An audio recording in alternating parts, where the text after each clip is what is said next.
welcome to On the Road to DevHops. Every once in a while, my buddy Bryan and I belly up to the virtual bar and we have a lot of fun. And if we've got a really hot topic, we bring somebody else along on the journey. Tonight, we've got Jason Weiss with us, and we're going to be talking legacy systems. We're going to be talking modernization and all the pain that we've gone through. But first, Bryan, why don't you say hello, and Jason, introduce yourself as well. Hi, I'm Bryan.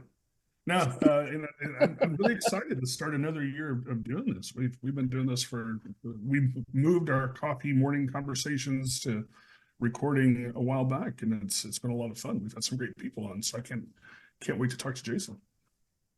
Yeah, looking forward to the conversation tonight. So, Jason Weiss, I am presently the COO at Testify Sec and was previously the DoD's Chief Software Officer in the Pentagon and the Office of Secretary of Defense. So, some good topics related to legacy systems. A lot of good topics related to legacy systems. So, you know, this is called On the Road to DevHops with an H. So we always have to go around and say, what is it you're drinking tonight? Jason, you are our guest. What is in your cup? Yeah, so I've got some 7-year Tamdu that my son bought me from Scotland, from the Speyside region. And that is what I'm enjoying this evening. I'm led to believe that this is not for sale in the US. You have to go to Scotland to get it. So that's what I've got in my cup this evening. On to you, Mr. Finster.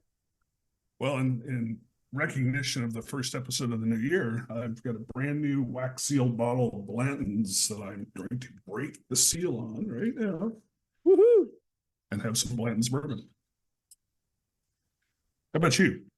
Well, so as part of my journey into 2024, I've decided that January will be a dry month for me. So tonight, in my Iceland mug, I actually have seltzer. It's just strawberry seltzer. So while you guys get busy punching at each other, I'll just be nicely here sipping and appreciating the view.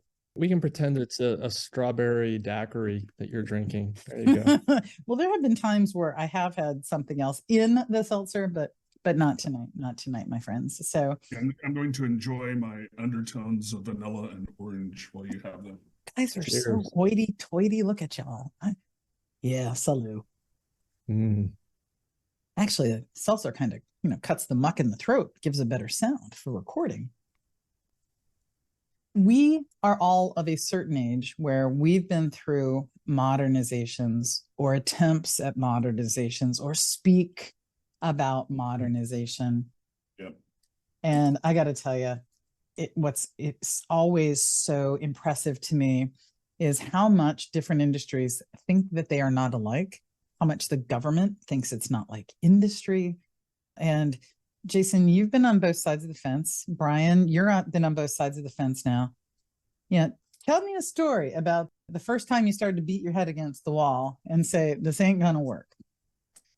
Yeah, so I'll kick us off. I was doing some consulting a while ago, actually. It was on a very large, I'll call them an energy utility provider company. They weren't a utility, but they provided materials to it. I'll keep the guilty names out of the broadcast. And they had one of the oldest Unisys mainframes that was still in existence in North America. And the entire multi-billion-dollar company ran on Tom's program. If we needed to change the way we were working in the warehouse, we had to go figure out if Tom's program could accommodate that change. And Tom had been with the company for about 38 years and kept threatening to retire. And we were charged with bringing in this newfangled thing called the web and online ordering and working with some vendors for inventory management at those vendors. And this was a like I said, this was a multi-billion-dollar privately owned entity, and the whole company ran off of Tom's program. And that was the first time where we started to run into all sort of problems of trying to modernize the software system that they knew they had to modernize. But to say that it was a journey would be an understatement. That brings up so many questions. Like, so I was with AccuWeather many, many decades ago, and there were points where we knew certain subsystems belonged to different people. That belongs to Martin. That belongs to Jim. And if they're listening, they'll know who I'm talking about. That belongs to Bryan. But it wasn't one person, right? And so there was enough bifurcation. There was enough diversity of the software engineers. But in this case, you had one person. What happened when the guy had a cold? Like, I'm dying to know how they went about any kind of normal improvements. How did they conduct their day to day? Did they wrap this guy in bubble wrap and give him vitamin C, or what did they do? Yeah, it was really daunting because over the course of the multi-year engagement, if he went on vacation, we had to have enough information out of his head to be able to survive for the 2 weeks while he was driving the RV across the country to national parks. It was really interesting to learn the company's average tenure was like 27 years. So this was a company that retained staff religiously. People just didn't leave. But people who were loyal and didn't leave still wanted to retire. Funny how that works, right? And so they started to get to this point where one person retired and another person retired, and next thing you know, they're left with Tom. And they had backfilled. They had hired some local people, but again, in the mid 2000s, there in the early 2000s, 2000 to 2010, how many colleges are producing people that are writing COBOL on mainframes? You know, more than we would hope. More than we would hope. this isn't directly related to legacy systems. Well, you know, it is. It's because of the leadership that causes legacy systems. It's amazing how many people I talk to who have management who think the most effective way to develop anything is, hey, you know what? You're really good, and I need you to own something. So you own this module of the system.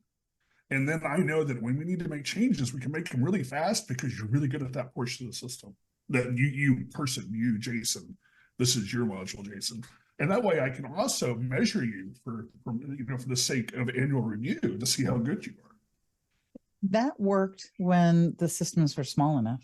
That worked when the ecosystem was more manageable. That worked when you have 3 or 4 people, not when you have. But that never worked because Jason goes on vacation or gets sick. It never ever worked. Yeah, I agree with Bryan on this one. I don't think it ever really works. Yeah, I was a member of a field intelligence element, and I supported the tip of the spear folks with SOCOM for about 3.5 years. And they have a simple saying that a lot of people who've been in the military will have heard: 2 is 1 and 1 is none. If you've got one person, if you got Tom, you got nobody. Tom could win the lottery. I don't like to use the hit by the bus example. I prefer the lottery. Tom could win the lottery, one of these $800 million power bills, and be like, peace out, I'm done, at any company where there's a Tom. So if you aren't creating that resiliency, even on these legacy systems, it's Russian roulette. Well, and tell a couple stories about some legacy challenges that you reminded me of. But to this point here, this is one of my favorite topics because one of the roles I had before was leading Walmart's DevOps Dojo, helping teams learn continuous delivery. And I remember there was one team we were working on where they had one person who had this single ownership of something, had been working on a change for a month on a private fork because they used fork and pull because that's what open source does, and died. Which meant that tragically, for his family, he died. Tragically, for the organization, a month's worth of work was gone. And nobody else understood it because it was his. But you were talking about Tom's program. I worked in logistics at Walmart for 15 years, and there was 2 efforts we went through to try to modernize 2 of the 14 logistics systems at Walmart. both of them covering huge swaths of the market. But I Mhm. remember there was one when we were going to go and learn about this. And this was the oldest system we had out there. It had been around for 30 years. And we went out to the distribution center to go see people using different portions of the system. And we were just trying to understand how to do the receiving process, to bring freight into the building. And we go to the office, which is the last portion of it, to discover that even the business, the business people who don't do the work, they're just responsible for making sure these systems exist, didn't know this existed. We go into the office and you've got people sitting there doing the receiving, the back office clerks are doing the finalization of the receiving process. And they're copying data from one green screen into a spreadsheet that somebody at another distribution center wrote. And it was version 2 of this spreadsheet that nobody knew existed. They did a whole bunch of calculations and then they copied that information back onto a different green screen on the system to finalize receiving. Operating a business large enough that they ship 1 billion pounds of bananas a year. Wow. But your story's a common one though, went from that perspective. The green screening, the going back and forth, the creating. I mean, that's what gave rise to Excel as one of the most evil, wonderful tools ever, right? The same thing. Shadow IT. People, right? Well, remember at some point in time, Microsoft decided that they were going to create Excel server, right? And they were going to centralize Excel server so you could somehow get all of this data in one place because it was so prolific because people couldn't get the systems to do what they need. But, backing up to where you're going with individual people responsible for things. In the smallest firm I was with, we had kind of that, I will say, slight specialization, but we overlapped. Jason, not quite the everybody knew everything, but enough so that people could take those breaks. But it's such a strong point that even in today's market, in today's modern software practices, over specialization or hyper focus of one team can lead to a real problem. You miss the 2 or 3 people on that team, as it happens, right? There's a downsizing, they walk out, whatever happens. You've got to have code assets. You've got to have things that can be picked up. You have to have a diversity of people understanding the domain. I mean, it's an old challenge, but it's making its way back into some of the programs and projects that we have now. Yeah, I would contend that it may be an old challenge, but I would say that we're in an acute crisis at the moment because with the economy reeling and every single for-profit entity in tech in particular, looking at how can I make sure that I hit that 27% or 23% year-over-year growth that Wall Street's expecting, we are cutting and we're looking at these multifaceted, multidiscipline teams and going, well, they've got redundancy. Let's cut there. But back to Taylorism, back to individuals that are cogs that can be, we don't want to have that specialization. We don't want to have that redundancy. Interesting how we're cutting off our nose to spite our face, so to say, right? In all of this. I claim that the majority of management in IT is totally unqualified for the positions they hold because they don't understand what they're doing.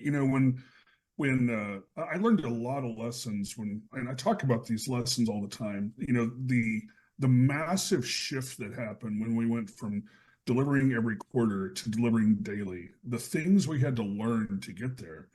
But one of those things we had to learn was that to get the outcomes we needed, we couldn't have people picking and choosing what work they did. We had to people randomly get whatever was next so we could have an actual cross-functional team. I hear people talking about how you have to have this, a cross-functional team means that they have, they've got a database person, but the team's cross-functional. No, they need to have somebody who's really good at database to help educate the rest of the team, but the whole team should be able to touch everything, or you're at risk. You're just at risk. You're at operational risk. And I spent the first 20 years of my career on Pager, and I only care about operations. That's all I care about. I want to go to sleep at night, and the terrible decisions they make for tactical success, right? It's like, oh, we can make this change, we can get out the door tomorrow and we're fine. But what about tomorrow? What about the day after tomorrow? And they don't organize for day 2. They only organize for day 1. Well, there's Brian's point on this is one that it's actually caused a bit of a stir out in social media. There have been different conversations about this.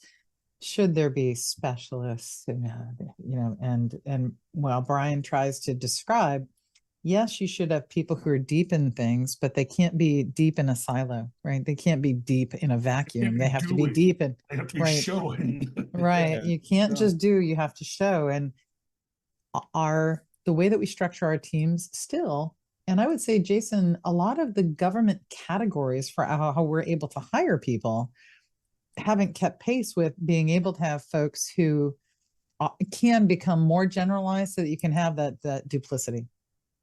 Yeah, I think OPM is part of the problem. It was, I think it's the 1550 series, if I remember right off the top of my head, requires a computer science degree and a year of calculus. If you can't prove that, then you can't be a computer science 1550, which is where software sits in the government. It was a real barrier as data science took hold, because you couldn't hire them under the 1550 because your data folks, they took statistics. They didn't really care about calculus. That wasn't what they needed to be successful with data science. And so when OPM actually introduced that new data science, and I don't remember what that one is, I'm not even going to guess, but that was a big deal for hiring purposes, because now the government had the right bucket to categorize a hire because of those rigid hiring practices. And when you look at cybersecurity, it's the same sort of thing playing out. The people that are very effective at cybersecurity, at pen testing, they don't have a particular, I took a year of calculus or I took a year of stats and I fit into the well-groomed bucket that OPM has defined. I think that's a big failure point right now. And there have been multiple leaders, right, yourself included, who have directly come out and said, we need to change this. We need to bring in somebody who comes out of high school and gets a certificate and understands. We need people who have a 2-year degree, who've gone through apprenticeships. Do we need PhDs? You bet your bottom we do. But not everybody needs to be a PhD, or not everybody needs a master's degree. Not everybody needs a 4-year degree. And if they have it, it doesn't have to be all in computer science. So that proliferation, that I'm going to keep going back to, that thought diversity, that cognitive diversity at the table, really makes a difference. I think it's the only way that we're going to be able to keep moving forward. We don't have the people to fit those really rigid, tight definitions. The risk, though, is that you'll get to hire someone like me, a college dropout, right? That's true, Brian. But you've proved your worth. I mean, somebody went out on a limb. Somebody let you in the door. Yeah, and they let me in the door because I understood the business we were developing software for. Well, you know, you're not the only one. I left Ohio State without a degree back in the 90s. And I left for a variety of reasons that is another conversation for another time. But it took me, I guess it was almost 10 years to go back and finish my degree. And the reason that I did it was I was able to go in and consult at a particular multi-billion-dollar company with an outrageous hourly rate in the late 90s because of my deep client server expertise. I was a database instructor. I knew the ins and the outs of the actual source code of the database with the company I was with at the time. And they're like, hey, would you ever consider coming work for us? I'm like, you know, I might. I'm always open to have a conversation.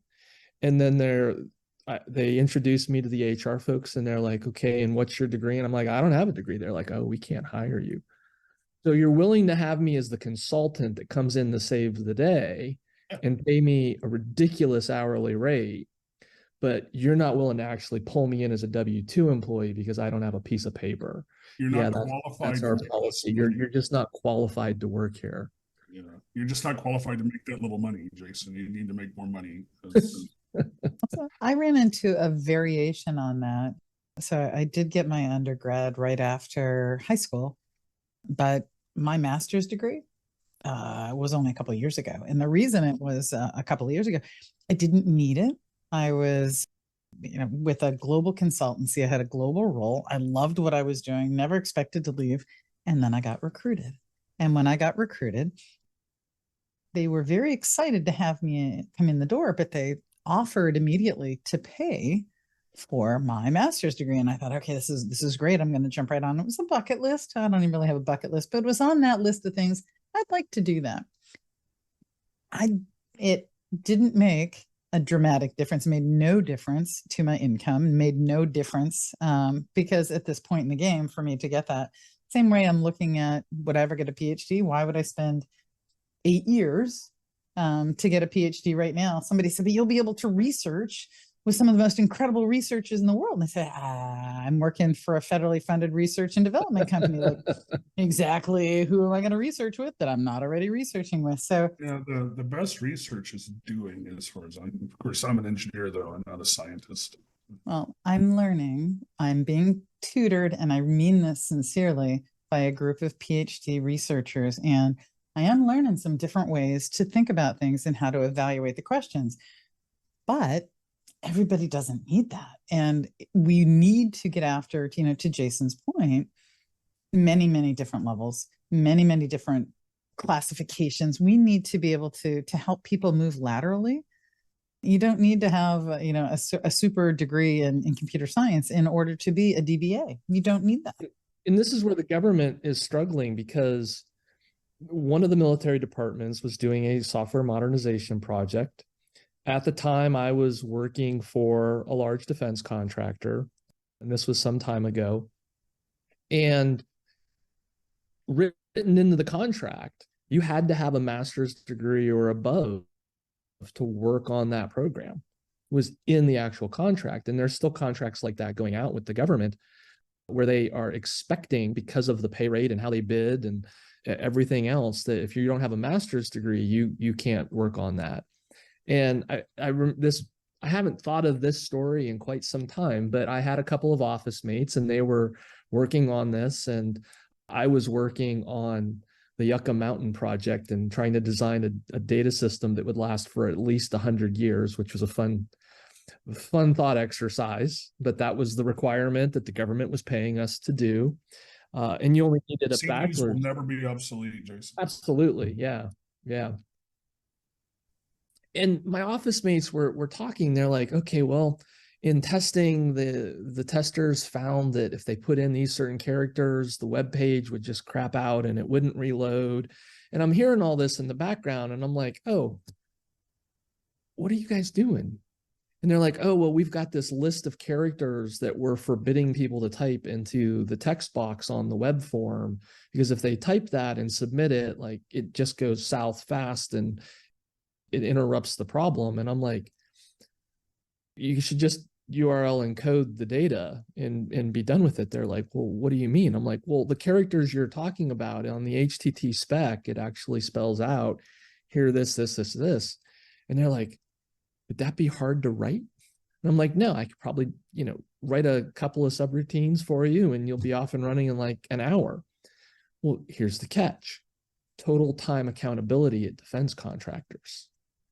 I spent an hour solving their problem, and the next day I was taken out to lunch and they said, we need you to take an hour of PTO because we can't bill you to that project because you don't have your master's degree. Holy true story. guacamole. True story, Jeepers, right? creepers. Well, couldn't believe it.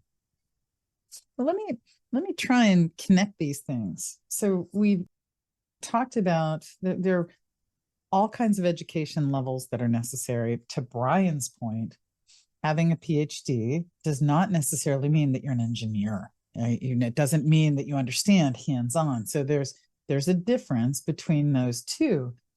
Is that also endemic?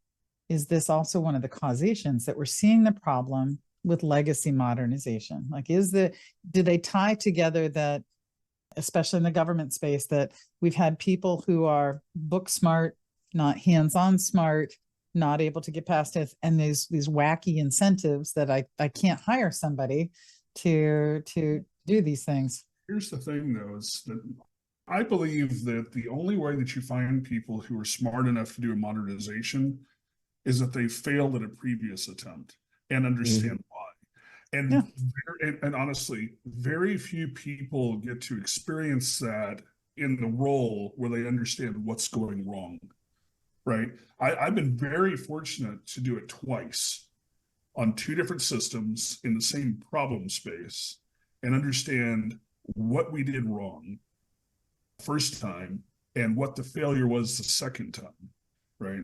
But I don't know very many people who've had the experience of trying to modernize the system and going through failure, understanding why it failed.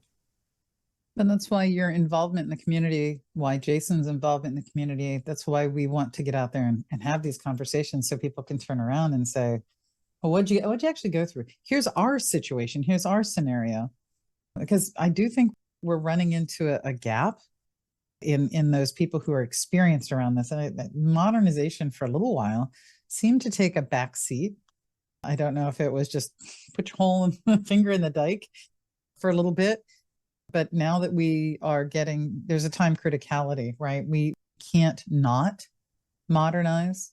There's some of the hardware's not being manufactured anymore. I mean, we're in a pickle in some of these cases. It's even, I would say it's even more interesting when you start scratching at it, though, because modernization as a term has evolved to mean different things now. I'm sure both of you have seen this, but lift and shift is what a lot of people are calling modernization. Oh, we're taking it out of our data center and we're running it in the cloud. We've modernized our system. And it's the same crappy code with the same crappy UI that was written by Tom 20 years ago. Wait, did they put it in a container? Yeah, right. You know, I was talking to a manager about this one time. Now, you know, when I joined Walmart back in 2001, they were 5 years away from eliminating mainframe. And when I left Walmart in 2021, they were 5 years away from eliminating mainframe. But I was talking to a manager who was put in charge of a mainframe modernization process. And he had a bunch of mainframe architects who were going to lift and shift into the cloud. And I told him, I said, you need to hire some cloud architects, some people who actually understand the challenges, because what you have is you've got a system that was born and grew and evolved in a koi pond with lily pads and has been very well cared for. And you're going to take your koi and you're going to put them into a acid bath filled with sharks and hope it works by people who only know how to care for the koi. I mean, it's an entirely different environment. It's not just the code. I mean, it's the entire ecosystem is changing. And you really need to understand this deeply if you're going to try to modernize. So you can't lift and shift. You can't even move off of on-prem services, servers into the cloud that's similar and lift and shift and having anything like it's all one thing. Well, there are so many words that I don't like. You guys know me, and I pontificate about these words, but it's unfortunate that the term modernization means to many people, we're going to do this once. It's like back in the day, I'm sure that you went through this. You had a big system plan, you were implementing something, and it was a multi-year plan. And built into the plan was the refresh, because you were 2 years into like a 4-year cycle for this big thing. And we're going to build a refresh of technology. And heck, that was just to upgrade the servers. That wasn't to really do anything important. I say that because I think that we're getting into that people don't understand that modernization is now continuous in the same way that it's an improvement. You have to get kickstarted, but it's not do it once and it's done. So it's not, we modernize. We're just going to modernize. We're just going to get off the mainframe. Mainframes are not bad and terrible. There are amazing new things that come out from IBM. This is no, I'm going to agree. Yeah. Like violently with you, because the problem with the term modernizing of systems, 2 point, number one, people think we're done, but number two, they think that we need to replace the old system. And you know, the first modernization effort I went through, this is what we were going to do. We had a system that was an amalgam of 4 other systems that had grown up separately over 20 years and got smashed together with a common data structure. And it was this Frankenstein nightmare that I had to, 25 million line, terrible, like no tests that I had to support for years. And we were going to modernize it. And so what we're going to do, we're going to rewrite it. We're going to upgrade the tech stack. We're going to and break it out into modules, and we're going to just rewrite the entire system. So they peeled off a whole bunch of people to go and rewrite the system. Now, when we started on this process, a good friend of mine, Damon Edwards, who was founder of Rundeck, Damon came to Walmart and visited us with Gary Groover and Gene Kim. And this is when I met Gary Groover for the first time, and Damon. And we had a meeting with Gary and Damon. We were explaining to what we're doing, and Damon's like, "Don't rewrite your system. Don't do that. You need to evolve it to something better, but you don't rewrite your system because it's still running your business. It's still undergoing change." Now, what did we do? Well, of course, we ignored them because we're smarter than they are. And we handed the system off to offshore, an offshore contracting company, one of the big contracting companies, to just do maintenance on it while we rewrote the system.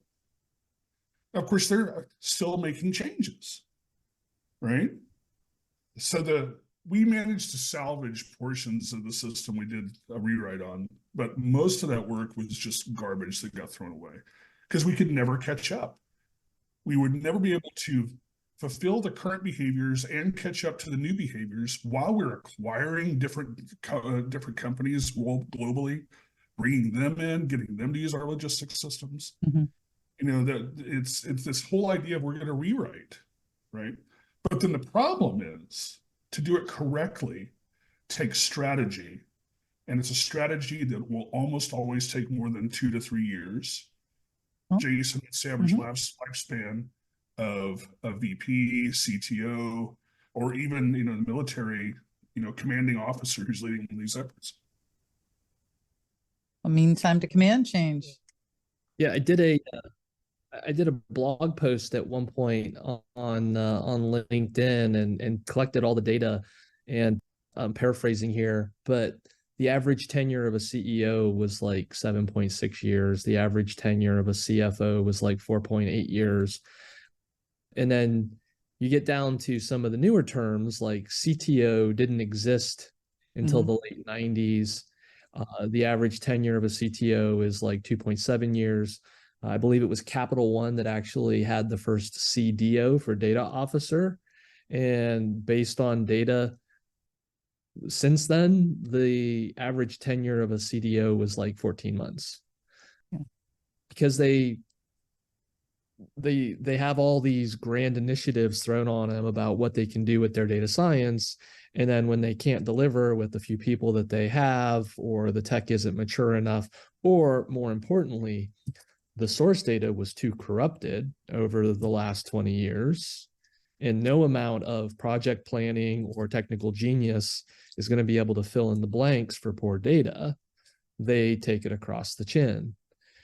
And I think that when we look at the tenure issue, it's certainly a problem. And in the government in particular, I use the hashtag bold leadership because I contend and hypothesize the only individuals who can actually change what's going on in the government are those with honorable in their title. They have to come in with an attitude, you know what? Status quo isn't working anymore. And my people are telling me we got problems hiring people because they don't have calculus degrees. I've got this problem, that problem. I'm going to work these problems. I'm going to fix 2, 3 problems. And over the next 4 years, I'm solving those 3 problems. And I will leave a wake of upset middle management behind me, but we're going to solve those 3 problems. And I think you started to see that in certain parts of the government with a very select handful of honorables, but there are others, they were put into that position and appointed into that position because they keep the ripples on the pond calm. And if we don't start to look at the world threats, the world economy, the cyber situations that we're facing, that's being nice. The cyber war that every business is engaged in every day trying to defend their systems. If we don't go, we need massive change, and we need it in the next few years, not in 10 years, not in 15 years. The only way you're going to move at that speed of relevance, in my opinion, in the government is to have some honorables that say, I'm now appointed, Congress has put me in, and here are the two things that I am passionately caring about, and we are going to change this before I leave 4 years from now. And the same in industry.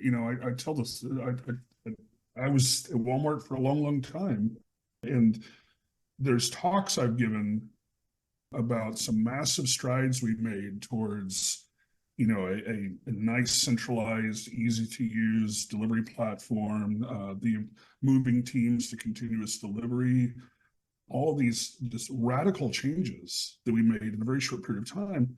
That's because we had a CTO who came in and said, no, this has to get better. Not only does it have to get better, but we have to improve our engineering excellence. We have to, and these are the levers we're going to pull to get it done. And we made a lot of rapid improvements.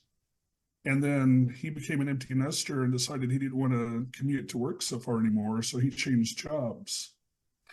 And everything just paused and then regressed.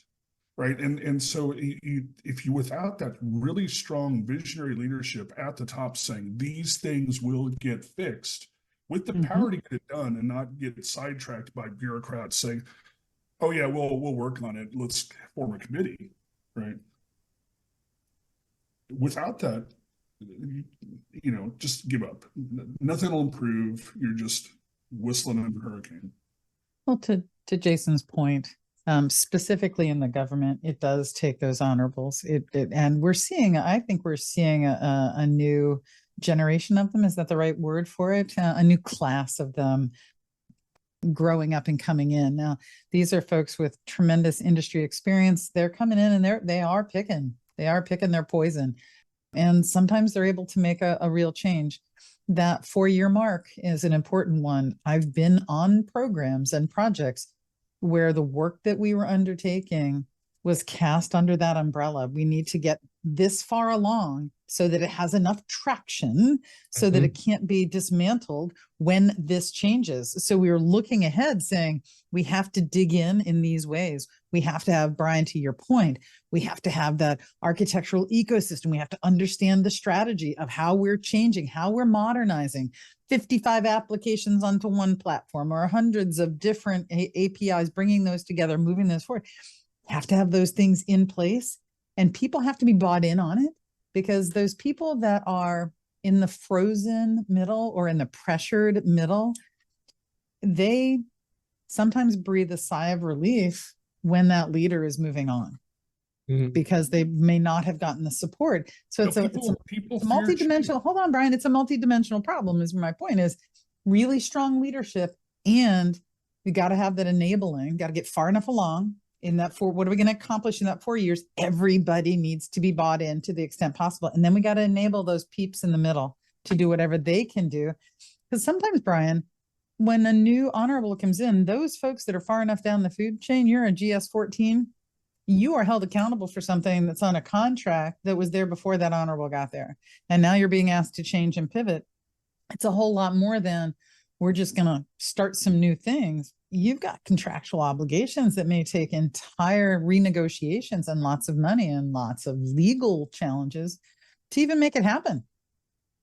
Well, this is the problem when you depend 90% on outsourcing your world, right? Is that you're hamstrung by contracts that have a longer lifespan than your improvement strategy.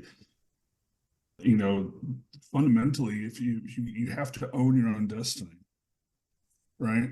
If you can't improve things if you don't own your own destiny. And then also to your point about the middle, it's really important that, yeah, you can have an honorable or a CTO saying, we're going to do this, but if they don't have lieutenants spread across the organization also pushing that direction, you're not going to get there.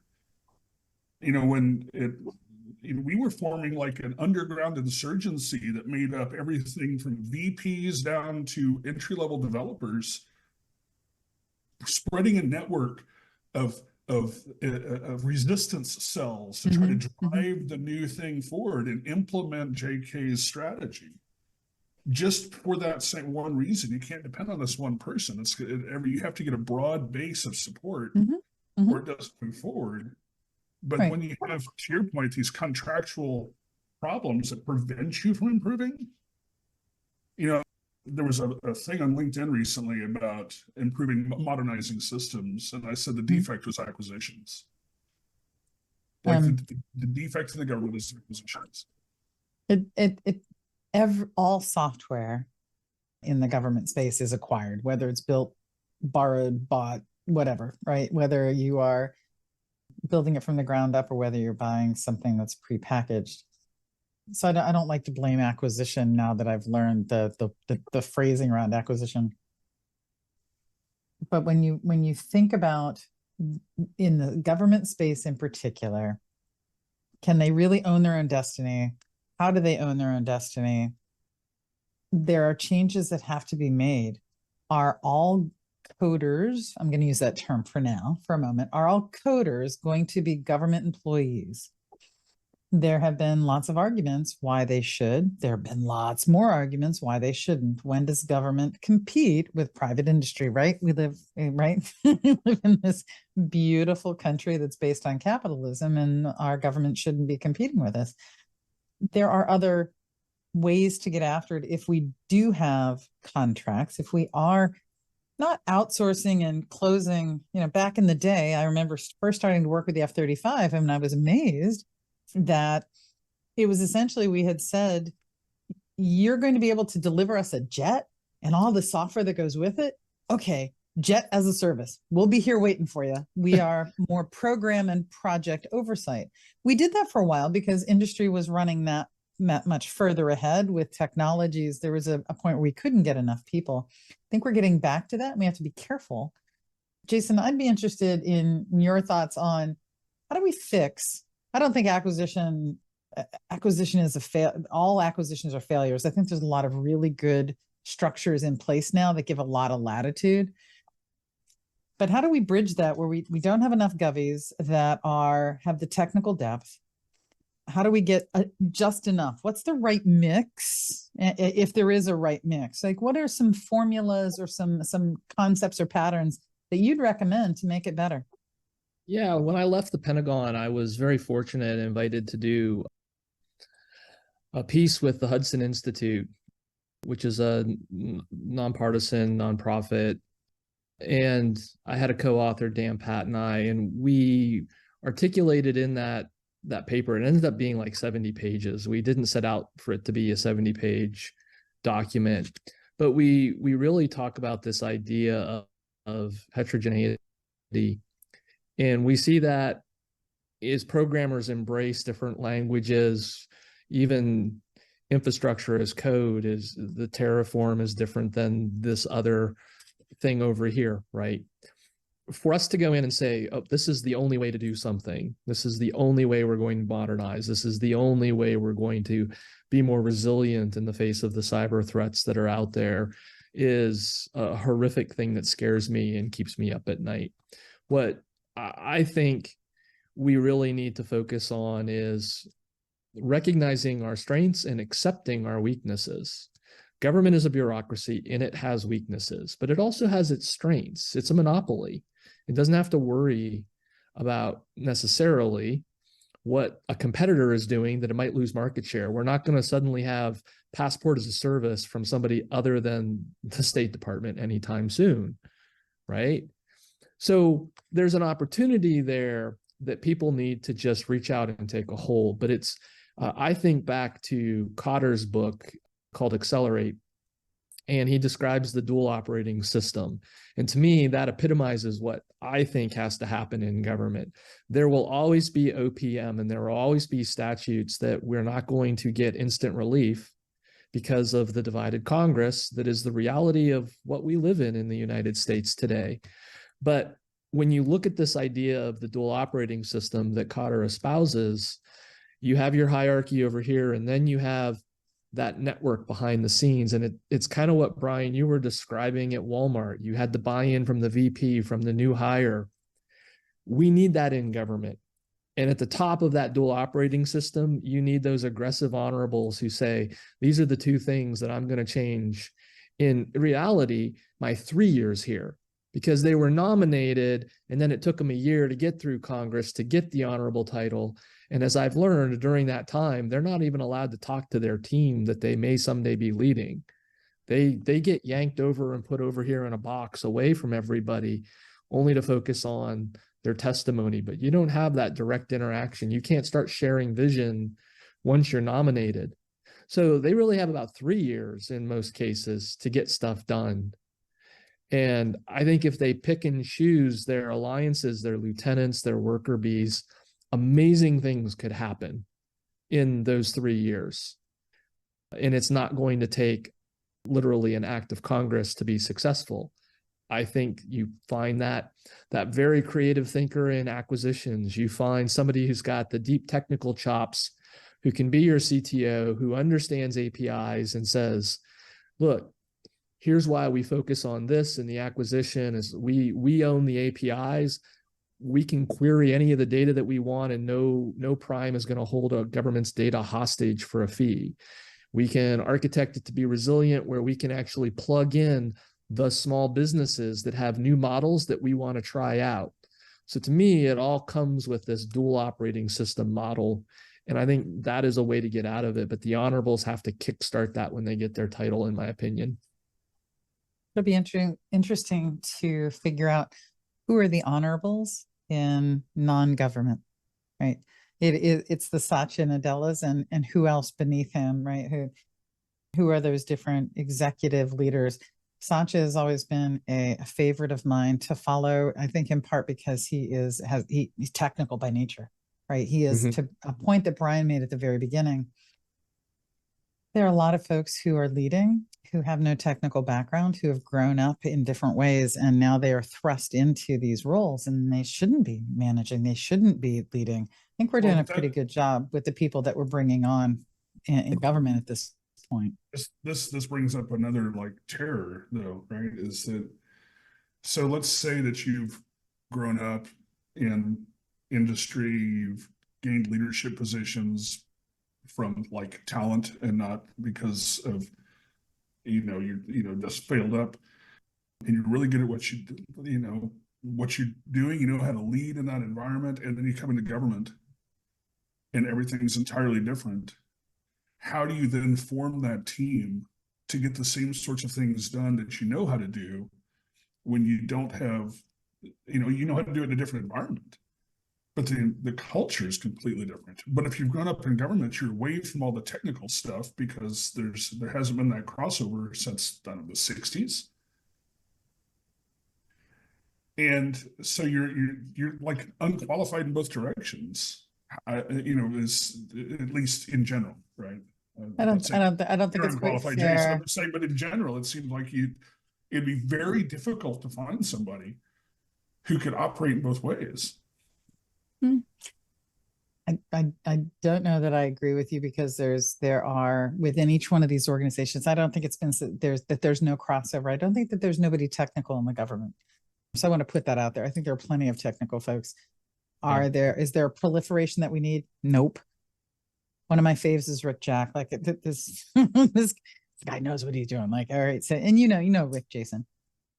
So there are absolutely just off the chain smart folks who are able to drive this stuff forward. But it is that honorable title, Bryan, has so much beneath it, and there is so much power for him and for they to be able to direct people, to be able to empower them, that I do think that there's a lot that they can do. I do think that's probably the good starting point. Well, and I'm new to the environment, so I hope, right? It's just I'm just expressing my worry. Yeah, and I would also, I agree with Tracy, and I would say, in addition to that, we often see the news media covering what they call the revolving door of people coming in and out of government. And I view myself as probably an example of that. I was with a fee for 3.5 years as part of the government. I was a captured contractor, but I was, for all intents and purposes, a Fed for 3.5 years. I left, went to the private sector, refreshed, came back in to the government. And I think there's a lot of examples out there where that happens. And in my case, speaking only for me, I knew the climate that I was walking into as a civilian one-star equivalent for the billet that I had taken. And I knew that a one-star wasn't going to be able to just go, and even a one-star actual military commissioned officer, they're given just enough experience at that 1-star to see if you're worth becoming a 2 or a 3, right? But they can't do anything even at that level. It's kind of a trial by fire. But it's the people that have the resilient attitude that I think is the key. If you go into it knowing this is going to be hard, this will be a difficult journey, but I now have a presidential appointment behind me. So I don't have to have all the answers on day one. I can pick up the phone and find those SESs, and more importantly, find the GS-15s, right? In the Navy, we always said the chiefs run the Navy, not the officers. The chiefs run the Navy. And you find the right chief, your career as an officer. You find the wrong chief, your career as an officer. Right? It's no different in government. I have a coworker, Defense Unicorns, that she went to Annapolis and went to was a Lieutenant JG in the Navy. And she tells a story of coming in and being assigned to damage control. And she's like, I'm going to go and run this department. And then the chiefs, like on day one, explained to her how wrong she was. Well, Bryan, I think you've met Katie Craig before. She's a retired Navy chief, and oh my goodness, what an incredible human. To your point, very tangential story. When I've worked with and around governments for decades, but didn't focus on the federal government. And when I made a choice around 2014, 2015, I was within a global company, that I was going to focus on the government, I had people sit down with me and career counsel me so that I would know how hard this was going to be. Tracy, you're a change agent. You like to move fast. Are you going to be able to be patient enough to help folks? Are you going to have enough fortitude? Are you going to have enough energy? Sisyphus moments pushing the boulders up the hill. Now, I'm not an honorable, but it was interesting that people, they wanted me to go into this eyes wide open. So exactly foot stomping your point, Jason. People go in eyes wide open. I don't think the revolving door is necessarily a bad thing of having people go out into industry and come back over to the government and go out into industry. We just need to make that more attractive so that we do have a constant influx of folks.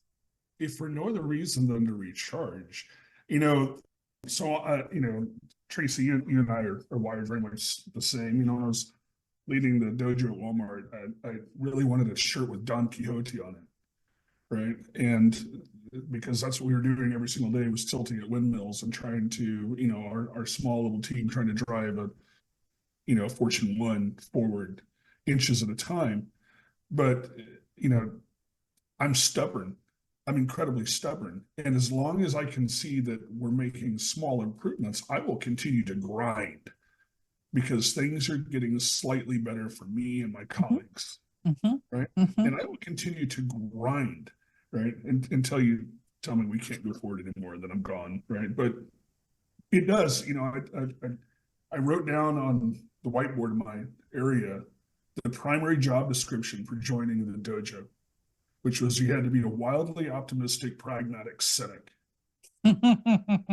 And that's really what it is. If you're going to move a large organization or the government forward, you have to be willing to accept very small improvements while convincing yourself that large improvements are possible, even if they're not, right? And you have to be willing to manipulate things that you wouldn't normally to get those small improvements, because it helps people. And that's really what it takes to try to change things for the better. And I feel like I should own the fact here on the discussion, right? I didn't stay 2 years. I left before my 2 year anniversary, and I was very open for the reasons as to why I left. Hmm.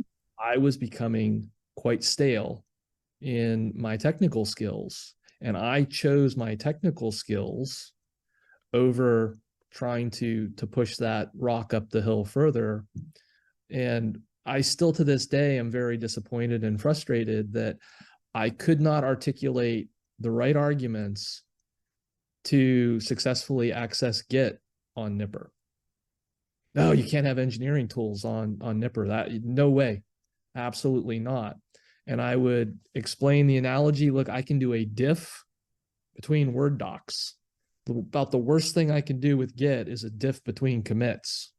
If you don't like the commit that I put in, change it. Like, we could do so many things. You can't even have the ability to collaborate on markdown documents. And I look at that particular example, and I think that it epitomizes the struggle that technologists in particular in the government face. Yep. You have the unenviable choice of, do I pursue the politics and the strategies and yet another strategy and yet another I plan, or do I find the way to keep my technical skills sharp so that I can bring more value to the conversation? And that was the choice that I felt I had found myself in.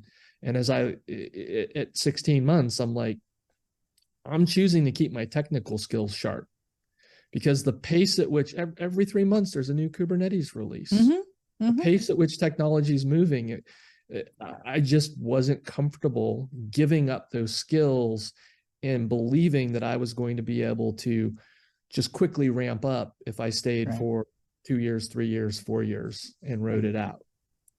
Yeah, I get incredibly nervous if I'm not coding for more than, if I take a pause for more than a couple months because I'm doing something else. I get incredibly nervous because I'm fortunate. I've never been a VP. I'm an individual contributor. I've always been on the front lines, right? I'm a chief, right? I'm not an officer. And I think you're a warrant officer, in all fairness. You're highly capable. I appreciate it. But when we started the dojo, Nathan Nicholson and and we spent a year trying to spin up this brand new capability inside an organization. We had agile coaches, but this was a different thing. This was not agile coaching. And we spent a year trying to spin it up. People didn't have to use this. We had to sell it. We're building a business inside a business. And I knew we had a limited runway to get it done. And we spent a year not coding. And I started panicking because I forgot how to, it's like we haven't coded in a year and we're getting super, super rusty. I told Nathan, we said, hey, look, we're going to start a hack and we're going to make it a thing that we're building that's going to help us do our work. But we're going to continue coding on it. And we're going to show people how to code with CD using our stuff. We're going to show people how to break down work using our stuff. And we're not going to get rusty anymore. We're going to dust off the rust and be engineers again. Because otherwise we're not going to be taken seriously as engineers. And then how do we make change? We have to have it all, including engineering, or it doesn't make any sense. And so, staying close to the technology sense has been very important to me, because it's really easy for people to dismiss you when you're coming up with these crazy ideas like integrate code daily, if you can't show them how and why it's better. Exactly. And we will keep going down this rabbit hole. We are well over our time together. Seriously, well over an hour together, and has been a fantastic conversation.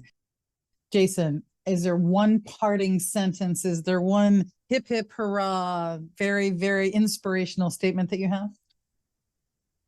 Boy, talk about putting me on the spot like that. I would say, I'll go back to what I cited earlier, right? Embrace the heterogeneity of software development. There is no singular solution. There's always multiple paths to success. Love it. Love it. Mr. Finster, how about you? Any last words? Just do anything you can to make the work slightly less painful every single day. You know, how do we deliver value in a way that's less painful, you know, so we can sleep better at night and do, you know, not be doing software development 24/7 because we have to. Only do it because you want to. But yeah, just make the work less painful. Make it suck less. You betcha. You betcha. I will put some links in to this feed when we publish this out. I think my parting words are get comfortable with change. Get comfortable with change. All the things that we're talking about really root down to being comfortable with change, or at least being used to change happening to you and reacting less at it. So everybody, if you like this episode, please hit like and subscribe. If there are other folks that you would like to have on the show, or if you'd like to reach out to Jason, Bryan, or myself directly, our contact information will be there. I want to thank everybody, and it's a wrap, and it's about time for me to go get more seltzer. So thanks, everybody. Thanks, Jason. Cheers. Cheers. Thanks. Cheers.